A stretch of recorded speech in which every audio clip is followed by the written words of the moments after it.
Praise Lord.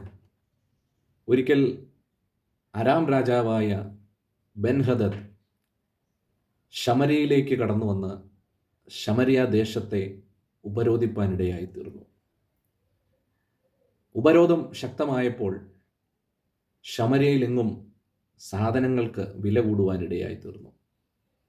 സാധാരണ മനുഷ്യർക്ക് മാത്രമല്ല, രാജാവ് പോലും ഉപവസിക്കത്തക്കവണ്ണം ദേശത്ത് ക്ഷാമം കഠിനമായി തീരുവാനിടയായിത്തീർന്നു.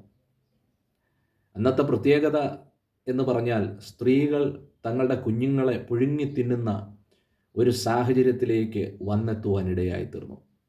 അത്രമാത്രം ക്ഷാമം അല്ലെങ്കിൽ ഉപരോധം അവരെ ബാധിച്ചിരിക്കുന്ന സമയത്ത് എലീശ പ്രവാചകൻ ഒരു പ്രവചനം നടത്തുവാനിടയായി. നാളെ ഈ നേരത്ത് ശമര്യയുടെ പടിവാതിൽക്കൽ ഷെഖേലിന് 1 സേയ ഗോതമ്പ് മാവും ഷെഖേലിന് 2 സേയ യവവും വിൽക്കുമെന്ന് പ്രവചിപ്പാനിടയായിത്തീർന്നു. രാജാവിൻ്റെ അകമ്പടി സേവിക്കുന്ന രാജഭൃത്യൻ ആ പ്രവചനത്തെ കേട്ടിട്ട് പറയുകയാണ്, ദൈവം ആകാശത്തിന് കിളിവാതിലുണ്ടാക്കിയാൽ പോലും അങ്ങനെ ഒരു അത്ഭുതം നടക്കുകയില്ല എന്ന് പറഞ്ഞു. നിങ്ങൾക്കറിയാമോ, അടുത്ത ദിവസം വലിയൊരു അത്ഭുതം നടക്കുകയാണ്.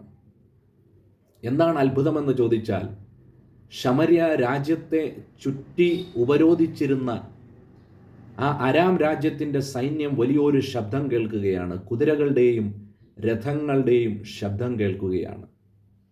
വാസ്തവത്തിൽ അങ്ങനെ ഒരു കുതിരകളോ രഥങ്ങളോ അവർക്കെതിരെ പുറപ്പെട്ടിട്ടില്ല. പക്ഷേ അവർ ശബ്ദം മാത്രം കേൾക്കുകയാണ്. അപ്പോൾ അരാം രാജ്യത്തിൻ്റെ സൈന്യം ആ ശബ്ദം കേട്ടിട്ട് ശമര്യ മറ്റ് രാജ്യങ്ങളുമായി കൂട്ടുകൂടി തങ്ങൾക്കെതിരെ അവരുടെ സൈന്യവുമായിട്ട് വരുന്നു എന്ന് തെറ്റിദ്ധരിച്ച് അവർ കൊണ്ടുവന്ന സാധനങ്ങളെല്ലാം അവിടെ ഉപേക്ഷിച്ച് അവരവിടെ നിന്ന് ഓടി രക്ഷപ്പെടുവാനിടയായിത്തീർന്നു. ഒരു യുദ്ധം നടക്കാതെ, ഒരാളുടെ പോലും രക്തം ചൊരിയപ്പെടാതെ, വെറും ശബ്ദം കേൾപ്പിച്ച് ദൈവം ശമര്യയ്ക്ക് വേണ്ടി പ്രവർത്തിപ്പാനിടയായിത്തീർന്നു. പ്രിയമുള്ളവരെ, അസാധ്യമെന്ന് നമ്മൾ ചിന്തിക്കുന്ന വിഷയങ്ങൾക്ക് ദൈവം നാം പ്രതീക്ഷിക്കുന്നതിനേക്കാളൊക്കെ വ്യത്യസ്തമായിട്ട് തൻ്റെ പ്രവൃത്തി വെളിപ്പെടുത്തി നമ്മെ വിടുവിപ്പാൻ ശക്തനായ ദൈവമാണ്. അതുകൊണ്ട് ജീവിതത്തിലെ ഏത് സാഹചര്യത്തിലൂടെ കടന്നുപോയാലും നീ ഒരു അത്ഭുതം പ്രതീക്ഷിക്ക്. ദൈവം നിനക്ക് വേണ്ടി ഒരു ശബ്ദം കേൾപ്പിക്കും.